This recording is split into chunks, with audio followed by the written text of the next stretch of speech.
दुनिया में पुरस्कार वाकयात तो पेश आते रहते हैं, लेकिन कुछ वाकयात तो इतने पुरस्कार होते हैं जिन्हें सुनकर भी इन वाकयात पर यकीन नहीं आता। आज एक ऐसे ही वाकया का मैं आपको बताने वाला हूँ जिसे सुनकर आपको भी यकीन नहीं आएगा। मिसाल के तौर पर ये वाकया जब एक लड़की को किसी मुर्दे ने कब्र से SMS किया। अब आप सोच रहे होंगे ऐसा कैसे हो सकता है, नहीं यकीन आया ना? तो आज की वीडियो में हम इस वाकये की हकीकत जानने की कोशिश करेंगे और ये भी पता लगाएंगे कि कब्र से जो पैगाम इस लड़की को आया था, इस SMS में लिखा क्या था।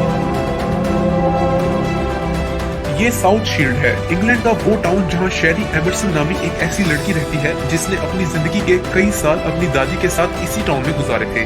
उसकी दादी का नाम लेंजली एमरसन था, जो कुछ साल पहले इस दुनिया से चली गई थी। लेंजली के दुनिया से चले जाने के बाद इसे साउथ शील्ड में यही कहीं दफना दिया गया। इसकी वो चीजें जो इसे बड़ी पसंद थी, इन्हें भी इसके साथ ही दफन कर दिया गया। इन चीजों में इसका पसंदीदा मोबाइल फोन भी था और यही वो मोबाइल फोन था जो शेरी एमरसन के लिए मुसीबत और खौफ की वजह बनने वाला था। शेरी अपनी दादी के चले जाने से गहरे सदमे में चली गई। वही उसकी दोस्त थी, वही उसकी दुनिया में सब कुछ थी। कोई दिन ऐसा नहीं था जब वो उसे याद ना करती थी। जिंदगी के मुश्किल तरीन दिनों में एक दिन जब वो अपनी दादी के बारे में सोच रही थी, तो अचानक उसके जहन में ये ख्याल आया कि उसकी दादी का फोन भी तो उसकी दादी के साथ ही दफन किया गया है। लिहाजा उसने अपनी दादी के नंबर पर अपने मोबाइल से एक टेक्स्ट मैसेज भेज दिया। लिहाजा शेरी ने अपनी दादी को टेक्स्ट भेजना मामूल ही बना लिया। वो अपनी बात किसी को बताना चाहती थी तो अपनी दादी की कब्र में पड़े हुए मोबाइल पर मैसेज भेज देती थी। दिन गुजरते रहे, यहाँ तक के 3 साल बीत गए, मगर शेरी थी कि अपनी दादी के नंबर पर टेक्स्ट करना ना भूली। एक दिन फिर से शेरी ने अपनी दादी को टेक्स्ट मैसेज किया और जब उन्हें अपनी जिंदगी की मुश्किलों के बारे में बताया, तो इस बार जो हुआ उससे उसकी हैरत की कोई इंतहा ना रही। शेरी ने अपनी दादी को जो पैगाम भेजा था, इस बार उसी पैगाम का रिप्लाई आया था। ये वाकया 9 अक्टूबर 2014 को दोपहर 12:26 पर पेश आया था।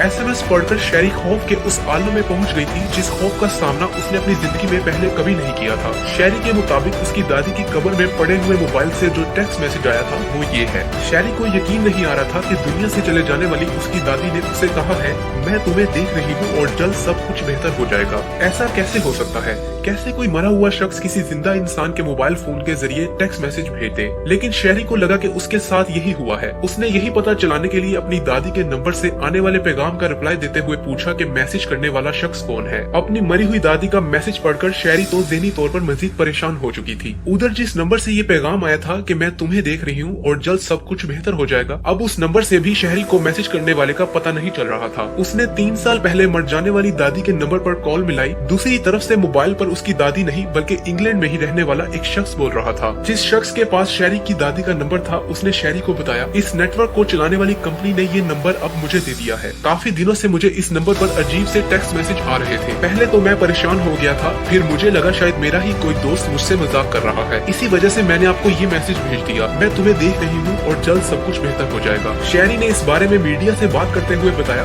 मैं तो सिर्फ ज़हनी सुकून की खातिर अपनी दादी के नंबर पर टेक्स्ट मैसेज भेज दिया करती थी, लेकिन मुझे नहीं मालूम था जो मोबाइल नंबर वो अपने साथ कब्र में ले गई है, एक दिन उसी नंबर से मुझे कोई पैगाम आएगा और वो भी कि मैं आपको देख रही हूँ। ये सच्चा वाकया है। ये खबर BBC पर भी मौजूद है। दुनिया में पुरस्कार वाकयात तो पेश आते रहते हैं, लेकिन कुछ वाकयात तो इतने पुरस्कार होते हैं जिन्हें सुनकर भी इन वाकयात पर यकीन नहीं आता। आज एक ऐसे ही वाकया का मैं आपको बताने वाला हूँ जिसे सुनकर आपको भी यकीन नहीं आएगा। मिसाल के तौर पर यह वाकया जब एक लड़की को किसी मुर्दे ने कब्र से SMS किया। अब आप सोच रहे होंगे ऐसा कैसे हो सकता है, नहीं यकीन आया ना?